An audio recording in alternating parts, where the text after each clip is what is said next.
This is House Planning How, episode 199. Hello, I'm Ben Adam Smith, and this is the podcast for you if you're interested in self-build, because I'm exploring what houses we should be building in the 21st century and trying to break down the major roadblocks that may get in our way. Coming up in this session, my guest is Oliver Smallman, and we're going to be looking at developing a tight urban plot and building right up to your boundaries. It's a case study of Chiswick Eco Lodge. Question for you, what is this?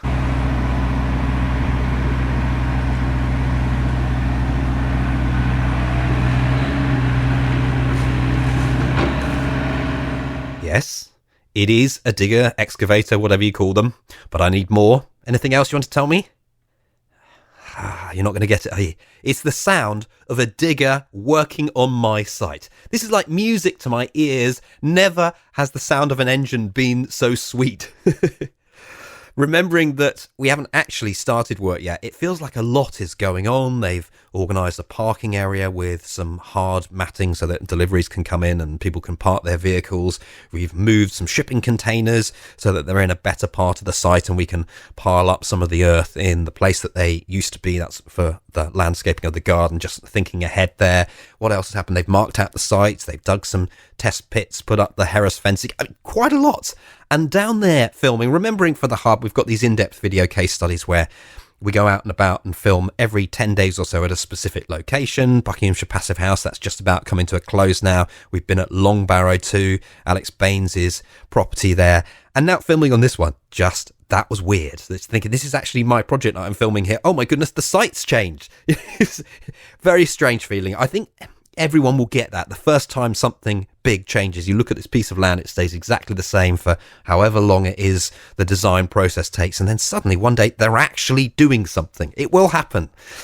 Let's get to our featured interview. It's happened for Oliver Smallman. He's the self-builder behind Chiswick Eco Lodge, and I had a lovely chat to him. He's a record producer of some big bands back in the day, and of course I am a failed radio presenter.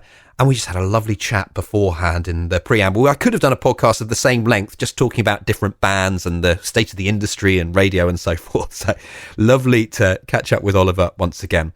But we got to talking about his house, which is just great. But I started by mentioning to Oliver something that I'd only just discovered. You've actually built one house before this one.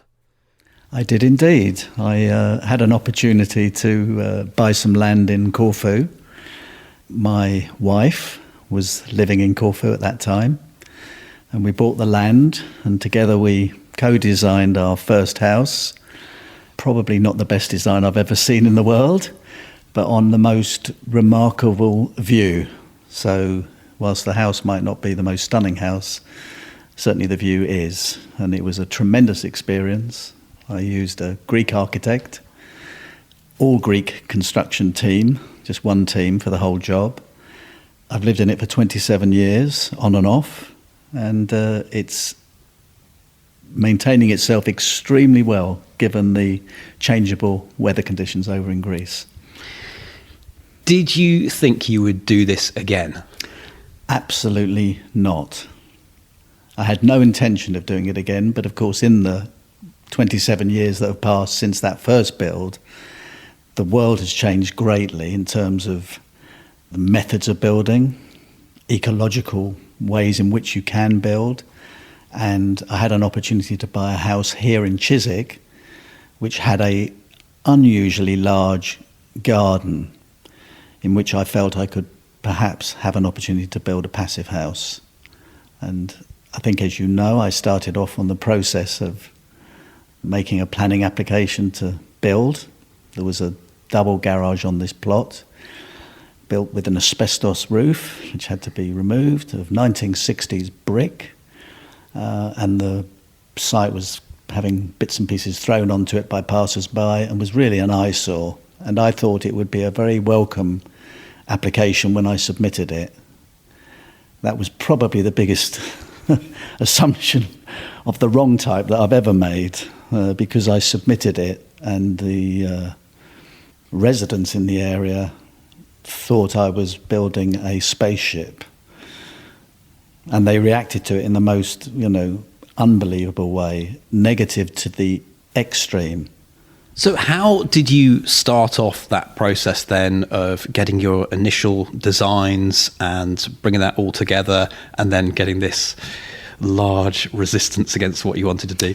Well, in terms of design, I actually picked up on an article in a magazine which showed a house that I really, really liked. The architect at RDA Architects, it was actually his own house that he'd designed and built. So I thought, well, I like what he's done for himself very much. So I went to visit him in Dulwich, and he showed me around his house, and it was a small house, but really very well done. And got in a conversation with him, lovely man, and together we designed, or started to design, this passive house that we live in. I mean, Richard being the architect, I have to say he is the designer of it. He came to look at the plot. He said we could sink it into the ground. You know, it's a very, very constrained site that we're operating on. And originally we were going to do SIP panels, but we quickly realised that that wasn't going to work below ground, and it just therefore wasn't going to make the construction method. So we changed the construction method to a piled site and a concrete build, really. And we put in an application which is slightly dissimilar to the house I've ended up with, but not massively so. As I say, we put in the application and the council approved it. The planning officers loved it. And then it went to the planning meeting, and the local residents turned up with 40 people. And So it got approved? It's never ever been not approved by the planning officers. Never, at any stage. It's gone through 4 applications. At no stage has the planning officer not recommended it for approval. Each time the councillors have managed to stop it, and it's 3 councillors in this area. And what reasons were they saying at that point? Well, the reasons were excessive in size, which is unusual because the majority of the house is underground. I was just going to say that. Not in keeping with the area. Well, obviously I wasn't trying to replicate any other house in the area because this is a passive house. So it is true. It's not. But I think it's quite clever if we fast forward to the final design that there is something that does root it to this street as you look at it and you think this is the right thing. And I know probably we don't want to hear the end just yet, but it's become well established here, hasn't it? And it liked. has. It is liked. I mean, we used a slip brick that matched the bricks of the area. So whilst the house is modern and contemporary, externally it's very much softened by a lot of greenery, slip bricks that are matching the area, and matching front wall. And I think it brings the house very quietly into the street. It's not a very obvious house, and you certainly could drive past it and not notice it, which I love. I think that's probably we've achieved something very good there. How big was this area, and was it very obvious what was going to be the new house that you were going to divide off from the old house? Do you know, I can't tell you how big the site is, and I must have measured it 100 times. It's 8 metres wide and 18 metres, I think, long, or 20 metres long. So it's a tight site, but it clearly could always take a small 2-bedroomed stroke 3-bedroomed house.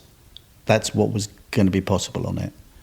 And under construction, you would also be going very, very close to the boundary walls. Would you have any other properties that you'd be up against? Yes, we're up against the house that I owned, that I bought the house with the garden. So we had to underpin by that house. And I'm building within 3 metres of my other neighbour's house. Their concerns were always valid because I was digging a hole, basically, around the whole site of 4 metres deep, and we needed to ensure that, one, their very nice cherry tree was protected, and 2, that of course we ensured that their house didn't fall into a hole. But both things applied to both me and them. We got around that by getting a company that does piling on the coast for piers and things like that. They came in, very specialist company, and managed to pile the entire site with concrete piles that gave us the security then to dig out and start the construction process. Just stepping back once again, it doesn't matter that the timeline bounces around. Sure. How did you get through all of these planning woes? Okay, well, I'm not going to deny that emotionally it became quite difficult. Got turned down twice. I took it to appeal and I lost the appeal. That was the third thing I did. And the appeal was lost on parking, that the house would need parking, and I wasn't providing it because all the houses in the street have on-street parking. So I was intending for this house to have on-street parking in line with the whole area. We looked at the appeal comments by the officer then and thought, well, we need to reduce the house in size to enable us to park off-street and cover that point, which is clearly very pertinent. They wanted it to be a non-permit issued house, in London, and London requires permits for most of its cars. It probably wasn't necessary, but we brought in the top floor by a metre or so. And we're very grateful for this, the council came en masse, 12 of them on a Saturday morning, to have an on-site look at it. And the opposition party were allowed to make representations on site. And it's probably because of the way they behaved on that site meeting, I think, is the reason I got planning permission.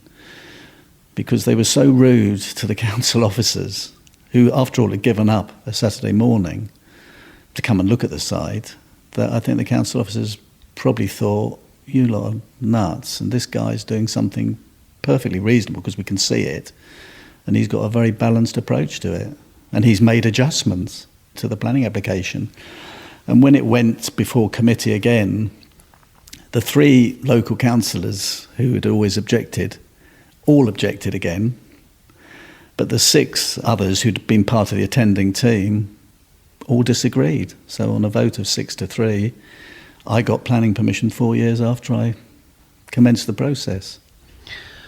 Quick question on the actual planning application. So can you just keep on making planning applications so long as you have the funds, I guess, to pay for the process? Well, we weren't making complete, each time wasn't a replica of the time before. The first one was, we were building to the border. The second one, we had come in as much as we could, allowing sufficient green space. And the third and final one was where we adopted the parking space, which is now outside the front of the house, which I have to say, I think enhances it. And so you could say an error on our part from the outset, although the objections would have been the same, but it would have covered off one point. To be honest with you, there were other points. I don't recall all of them now. I can't recall them.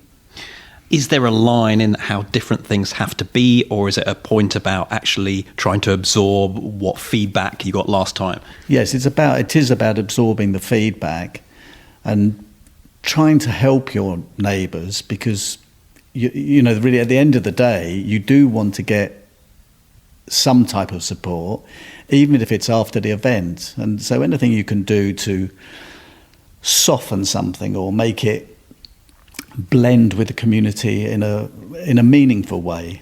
You can't just pay lip service. You've got to look at the road you live in and apply some of the, every other wall in this road is white. So I've got a white wall, because it would be stupid for me to have a brick wall when that's not the rhythm of the road. So if you keep doing those things, the contemporary side it's almost, if you think about it, as a mindless sort of discussion to have, because why would you build a replica of a house that was built in 1949 or 1950? I mean, you'd be mad. I'm trying to build something that uses very little energy, and I'll be long gone, but it'll be a very valuable asset either for my own children or for somebody else. And this is how houses, I'm not saying that all houses should be built like this. People must build houses as they feel fit, and there may well be better solutions in the future, but I've now had the opportunity to live in this house for a year, and I absolutely love it. And I never thought I could I actually can't believe how much I love living in here. And it's very different. We seem to be jumping around in this conversation, so I'm going to do it. But you didn't live in here straight off, did you? I did not. For reasons that are not relevant to the building, but it's actually to do a loss in my family, I rented the house to an American couple who were very ecologically minded. And they were looking to rent a passive house so they went on to passive house sites, and eventually they sourced it through the agent. And as soon as they knew it was a passive house, they virtually said, because they weren't here, they were in Nashville, they said, we'll take it. And they came here, and the two of them, the husband was a musician, the wife worked in telecoms, and he set up a little studio here. He said acoustically he loved it. He said it was like being in a recording studio. He loved how quiet it was. And he had some type of nasal issues, and he said that the air quality and things was the best that he'd ever had either side of the Atlantic. So the house really, really suited him. And you knew all of this stuff. You were still next door. Was it a surprise when you moved over, or? Do you know what? That's the thing. It was a massive surprise. So I'd built the house, never lived in it, watched someone else live in it.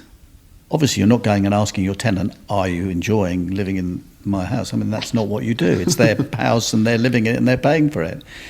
When I moved in, there were two things that I noticed. First of all, the silence. It's a triple glazed house built of concrete in the main. And two, definitely the air quality. It's absolutely fantastic. And I suppose there is a three, is that draft-free just sounds like two little words, but it's absolutely incredible to live draft-free. So everywhere is the same temperature. You can lean on the window and it's the same temperature as being in the middle of the room or in your bed. Everything stays static all the time. So you haven't got that fluctuation flow that you normally get in houses with, oh, bloody hell, get the draft excluder out. And it's really very lovely to live in. They're very small things, and you certainly wouldn't want to be paying millions of pounds to get these things. Well, I've been talking about this for 5 odd years, and I'm really looking forward to having that experience too, because it's one thing visiting them, but when you're actually living there, and I will be able to compare mine to a drafty rental property. So, well, I lived in a very drafty house next door, just because they are, they have the sash-style windows, and as you know, they leak. I mean, they're shedding all your heat. And this house runs, I now know what it runs on. I pay £38 a month for gas and electricity, so you can work that out. It's under £500 a year it'll be. And it's doing it easily without any effort. Let's go back to the design of the house. What was on the brief itself, if you can remember? It doesn't have to be everything, just a few pointers. Well, for me, glazing was the big part of the brief, is that I need lots of light because I hate dark houses. So I was seeking a lot of glazing. That suited the passive house element, certainly on the south side of the house. Beyond that, I was looking for almost a hotel-style house because I'd spent most of my business life travelling, or certainly the second part of it. And I liked that style of living, just being able to get into bed, have your lights over your bed, and your light switches there, and it might not suit everybody else, but it is what it is. It's what I wanted. I wanted to have concrete, which I'd already fallen in love with. That's due to many stations. The many times I've seen it. My daughter went to a university that had boarded concrete. It was built with it. So how did that happen? Let's, I guess, move on a little bit. You talked about the possibility of having SIPS panels, first of all. So when did that technical design stage move on to, we're going to have a different construction method? That moved on prior to the first application. So we already realised that wasn't going to be possible. And we knew we were going to have to pile the site. So that went out of the window very early on. The concrete walls on the interior, boarded and plain and smooth, were always in the plan, and that hasn't changed from outset, i.e. the concrete staircase, stairwell, so and the feature was wall. it made here, or is this brought to site and slotted in? No, it's made here. So we bought plywood and very smooth and expensive plywood, so it's a bit of a shame because it's a one-off use and then you're throwing it away to make the smooth one. And then obviously we bought many widths of very rough boarding to do the concrete stairwell, and we allowed all of the errors of the pouring to remain. So anything that was. We weren't seeking perfection, we were seeking concrete as a look. And this is a concrete and wood house, basically. It's a wooden floor and concrete walled. In that regard, I got exactly what I did want, and I'm absolutely over the moon with it. It's quite cleverly contrasted. I think if you had it everywhere, it might not be. Everywhere it would be, yeah, you really would feel like you're in the... I can't remember which station I get off at, which is the concrete one. I know which one you mean. I think, is it Westminster or something? Westminster, yeah. Thank you, Westminster. Yeah. That's where I first saw that concrete. I mean, I went and looked at it in other places after that. I actually went and believe it or not, I went to the concrete centre and took a course in concrete pouring, because you can't just say, I want concrete, because the constructor is very, very unlikely that he is an expert in that area. And there are things that you absolutely have to know about concrete. So I would tell anyone who wants to build in concrete, go to the concrete centre, sign up for the course. They do a course for architects, but you can go as a layman, and I did. And I could be a certified concrete contractor now. But in terms of, you can't just order concrete and pour it. I knew what colour, you need to know what you like. And when you know what you like, then you have to know how you're going to achieve that in the mix. So you are going to have to know something about it. You can't just phone up a concrete company and they bring you concrete and pour it and then it looks like this. This was because I changed the mix of the concrete. I used different product in it. I used a whitener, Portland whitener in it to lighten it because I didn't want the dark grey contract. Was there anything else in this process that you took training or really wanted to research to make sure you got right? Did a lot of research on windows, but that's because I was coming from a standing start. If I'd been a bit more knowledgeable, I might have had that information available. I hadn't had triple glazed windows before. I didn't know which company to go to, but I actually found Internorm, who make a certified set of passive house windows, and I like pretty much everything about them, their service and their product. I can't compare it to something else because I don't have the something else, but I could thoroughly recommend the company that supplied it, the backup they gave me afterwards, the honesty when they discovered they'd made an error and the way they dealt with that during construction process. Yes. Maybe we could talk a little bit about how you work on a site like this, because you are building a huge, great whole. Was there any land actually you could use for storage here? Well, the storage was permanently on the move. Everything had to keep on moving round the site, particularly early on, because you picked up on the relevant point there.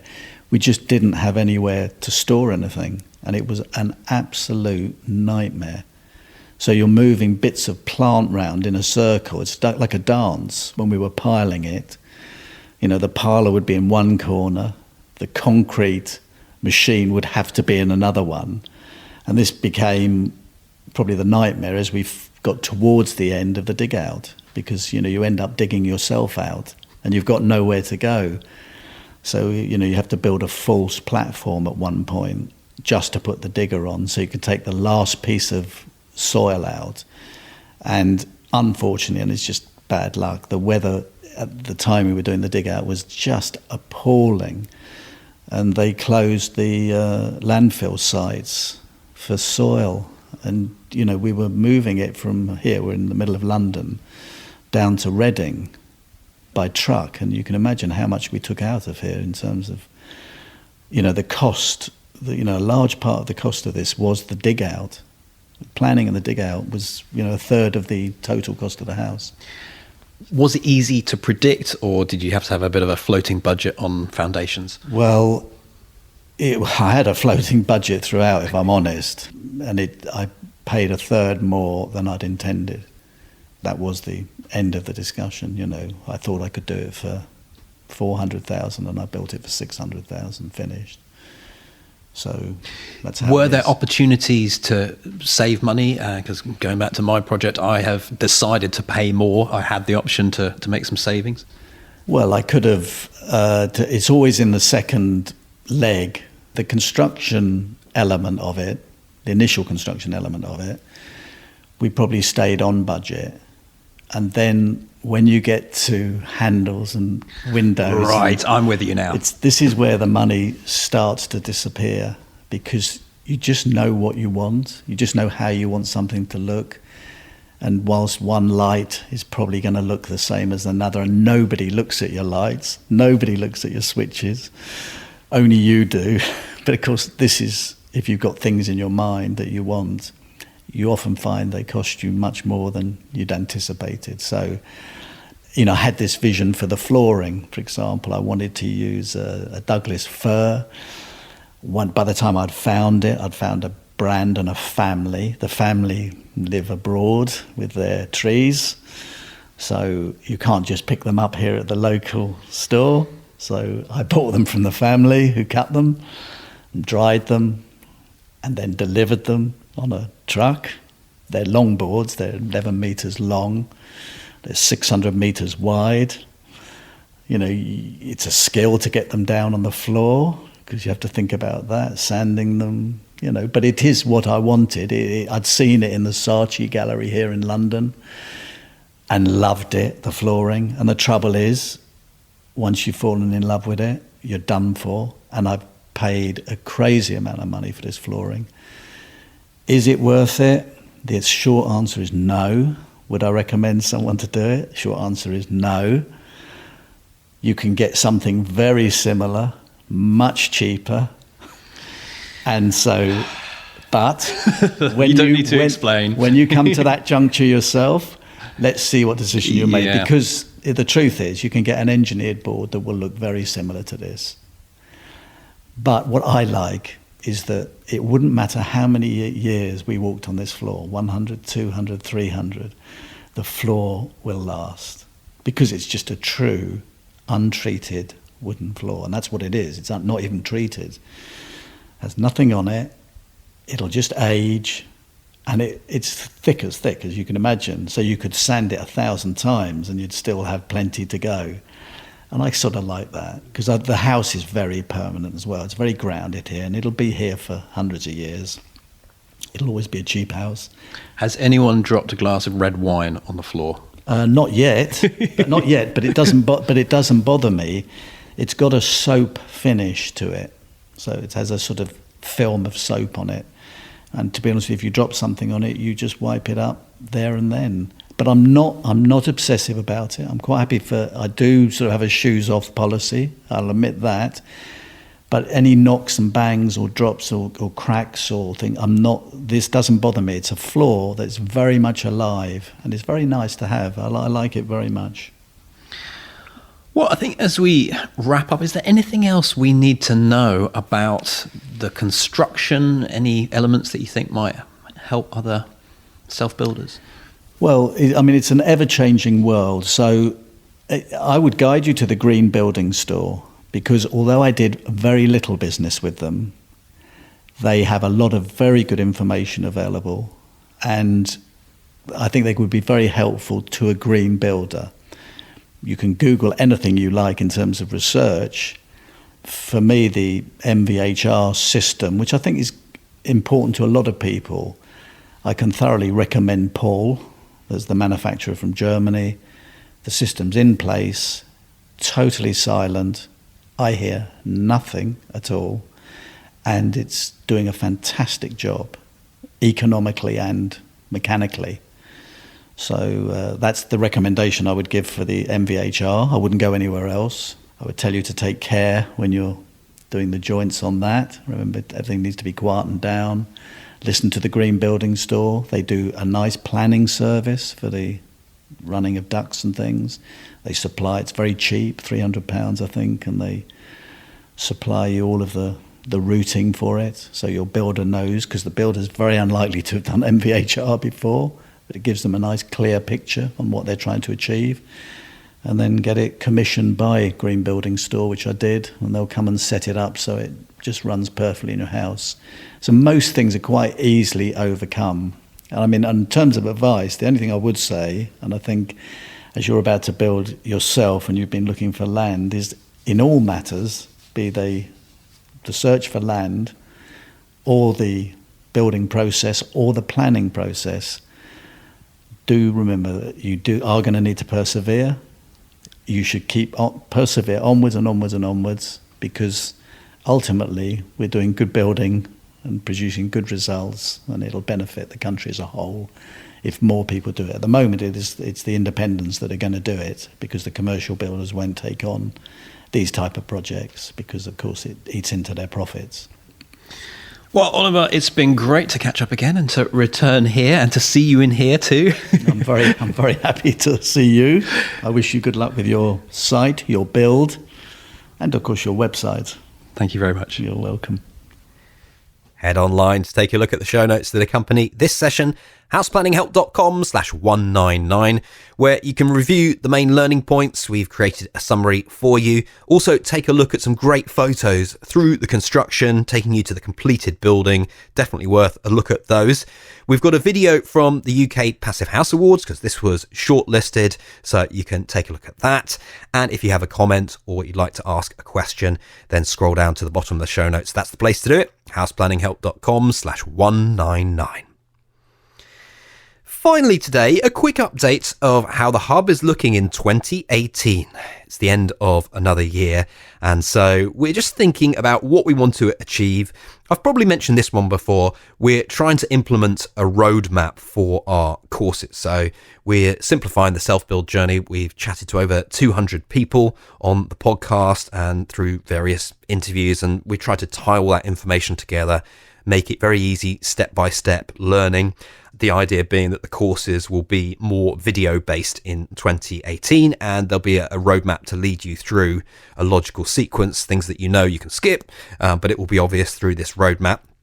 Also in the progress calls, I think I want to include more guests and more case studies from our Hub members already. So there'll be a bit like presentations, but it's a conference call, so you can all join in. And that seems to be the real strength of the video side of things, being able to look at slides and understand some things while it's all happening live. And then our in-depth video case studies, very pleased. We've talked about this earlier in the episode. We've started filming on my own project, so we'll be inserting some of those. If you're interested in what you've heard on the podcast, you can see it happening in action as a Hub member. The community forum, where you can start your progress log, and we can all try and chip in with some of the challenges that you're facing right now. So if you're not a Hub member already, why not? houseplanninghelp.com/join. Next time, it's a solo show as I celebrate my 200th podcast. How's it happened? Well, I'll tell you how. 5.5 years, that's how. So thanks for listening. I hope you can join me next time. The House Planning Help podcast is produced by Regen Media, content that matters.